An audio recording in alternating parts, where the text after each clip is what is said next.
আমাদের তরফ থেকে ভারতীয় জনতা পার্টি আমাদের সরকারের যে পার্টি আমরা আছি বাইরে থেকে, আমরা তো বারবার বলছি যে আমরা কোনো অবস্থায় কোনো ধরনের এজিটেশন হিসেবে আমরা বিশ্বাস করি না। তো এখনই বলা হয়েছে যে এখন যেহেতু এটা একটা চুক্তি হয়েছে, চুক্তির মধ্যে আছে যাতে কোনো ধরনের অস্থিরতা সৃষ্টি না করে, নিশ্চয়ই ওনারা করবেন সেটা।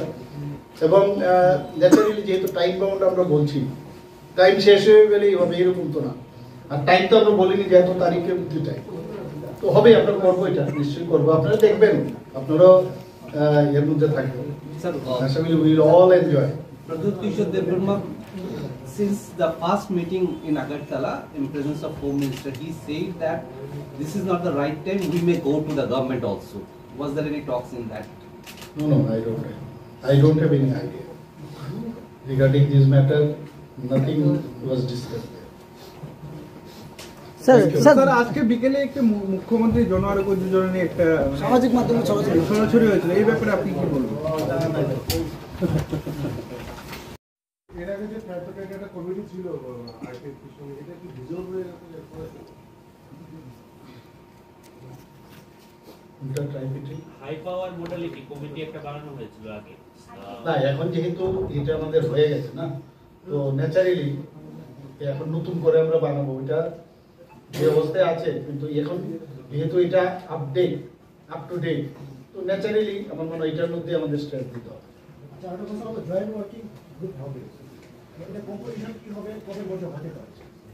আমরা তো নিশ্চয়ই করবো। এখন তো আবার ইলেকশন প্রায়, আজকে তো ডিক্লেয়ারও হচ্ছে সব জায়গায়, ক্যান্ডিডেটও ডিক্লেয়ার হয়েছে, কিন্তু এর মাঝেও কিন্তু আমরা কাজ শুরু করে দেব এবং সময়ের মধ্যেও যেন সব আমরা শেষ করতে পারি, সেটাও কিন্তু এই ট্রাইপার্টাইট যে আমাদের চুক্তি আছে তার মধ্যে বলা হয়েছে, কিন্তু একজ্যাক্ট ডেট বলা যাবে না। সেটা দেখবেন যখন যখন হবে, তো নিশ্চয়ই তার খবর পাবেন, তো চেষ্টা থাকবে। যেহেতু ইলেকশন ঘোষণা হয়ে গেছে, মানে ঘোষণা হতে চলছে এবং আমাদের ক্যান্ডিডেট ডিক্লেয়ার হয়ে গেছে, তো ন্যাচারালি সবাই ব্যস্ত থাকবে এখন ইলেকশন নিয়ে। এর মধ্যে আমরা চেষ্টা করবো যা যা টাইম টু টাইম আপনারা খবর পাবেন, অসুবিধার কারণ আছে বলে মনে হয়। আপনি যেমনটা বলেন যে পশ্চিম ত্রিপুরা লোকসভার মনোনীত প্রার্থীর নাম ঘোষণা হয়েছে, পূর্ব ত্রিপুরা নিয়ে কি পরিকল্পনা রয়েছে? পরিকল্পনা আমাদের কোনো পরিকল্পনা হয় না। যখন পার্টির তরফ থেকে যাকেই দেওয়া হয়, আমরা সেইভাবে আমরা কার্যকর্তা হিসেবে আমরা কাজ করি। যখন ঘোষণা হবে, you'll come to know problem. Sir, NLFT কিছু ফ্যাকশনস এখনো রয়ে গেছে যারা সারেন্ডার করে, ওদের সাথে কি কোনো কথাবার্তা চলছে বা এর মধ্যে কোনো সলিউশন হওয়ার সম্ভাবনা? দেখুন, কিছুদিন আগেও প্রায় 3-4 বার এর মধ্যে এনএলএফটির যারা আছে ওরা কিন্তু এসে আমাদের মানে মূল স্রোতে ফিরে এসছে, সারেন্ডারও করেছে। আমরা তো চাই সবাই যেন এসে মূল স্রোতে আসুক, সুস্থ জীবনযাপন করুক, এবং এগুলো তো মানে খুব সিক্রেটও বিষয় না, বলাও যাবে না কার সাথে কি কথা হচ্ছে। ইন্টেলিজেন্স যে আমাদের টিম আছে সেখান থেকে ওনারা কথা বলেন, যখন হওয়ার পরে আমরা বলি যে হ্যাঁ। আশা করি সব মানুষ বুঝতে পারছে যে বিকাশ, মানে ভারতবর্ষ যে বিকাশের কথা মাননীয় প্রধানমন্ত্রীজি বলছেন এবং ত্রিপুরা বিকাশের কথাও বলছেন। ত্রিপুরার বিকাশ না হলে, অন্যান্য প্রদেশ যদি বিকাশ না হয়, তাহলে ভারতও বিকাশমুখী হবে না। এবং আজকের এই চুক্তির ফলে কিন্তু ত্রিপুরার বিকাশের মানে কয়েক ধাপ কিন্তু আমরা এগিয়ে গেলাম। আজকে যে অ্যাকর্ডটি সই হয়েছে, সেই অ্যাকর্ডে জয়েন্ট ওয়ার্কিং গ্রুপ একটি নির্দিষ্ট টাইম বাউন্ড ম্যানারে মিউচুয়ালি এগ্রিয়েবল ফরম্যাটে এই যে ইস্যু রয়েছে সেগুলোকে রিজলভ করতে বলেছে, এবং এই সময়ে কোনো রকম কোনো সাইড থেকে কোনো আন্দোলন করা যাবে না, কোনো অ্যাজিটেশন করা যাবে না। What is the probable time span we talking about? 19-এর যে এনএলএফটি চুক্তি আমরা সবাই জানি, সেই চুক্তিও সম্পাদিত হয়েছিল। 2020-তে ব্রুরিয়াং শরণার্থীদের সঙ্গে যে কোয়াড্রিপার্টাইট যে চুক্তি, সেটাও আমরা সবাই জানি। 2021 সালে কার্বি চুক্তি, 2022 সালে আদিবাসী চুক্তি, এবং পরে আসাম মেঘালয় আন্তঃরাজ্য সীমানা যে নির্ধারণ চুক্তি, সেটাও হয়েছে। 2023 সালে আসাম অরুণাচল প্রদেশ, সেখানেও বর্ডারের যে নির্ধারণ সেটা চুক্তিটাও হয়েছে। 2023 সালে ডিমাসা চুক্তি হয়েছে। ইউনিএলএফ চুক্তির ওপরে যেটা আলফা শান্তি চুক্তি সেটাও হয়েছে, এবং আজকে এই আমাদের ত্রিপুরা মথার সাথে আমাদের চুক্তি হবে।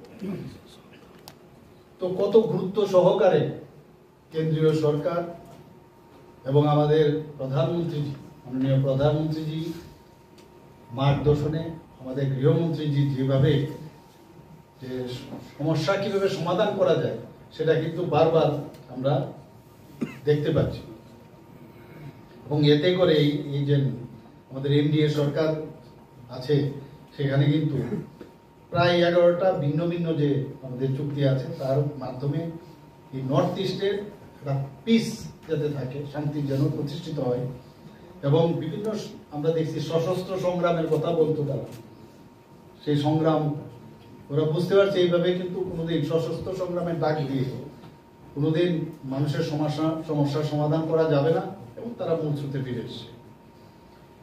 আমার বিশ্বাস এই চুক্তির মাধ্যমে যারা জনজাতি গোষ্ঠীর যাদের অধিকার নিয়ে কথা বলছে সেইগুলো আমি বিশ্বাস করি সেগুলোর আমরা সমাধান করব, এবং জাতি জনজাতি আমরা সবাই মিলে, কাউকে ডিপ্রাইভ করার আমাদের ইচ্ছেও নেই।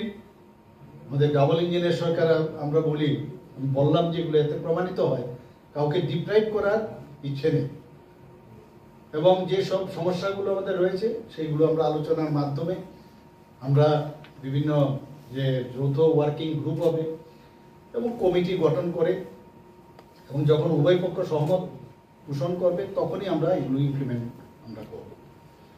এবং বিশেষ করে যে বিষয়গুলো নিয়ে আজকে ভেরি ইম্পর্টেন্ট, আপনারা বাই দিস টাইম নিশ্চয়ই পেয়ে গেছেন, সেগুলো হচ্ছে তাদের ইতিহাস, জনজাতিদের ইতিহাস এবং জমির অধিকার, রাজনৈতিক অধিকার, অর্থনৈতিক উন্নয়ন, পরিচিতি, সাংস্কৃতিক ভাষা ইত্যাদি বিষয়ে বেশি স্ট্রেস দেওয়া হবে, যাতে করে এগুলো আমরা সমাধান করতে পারি।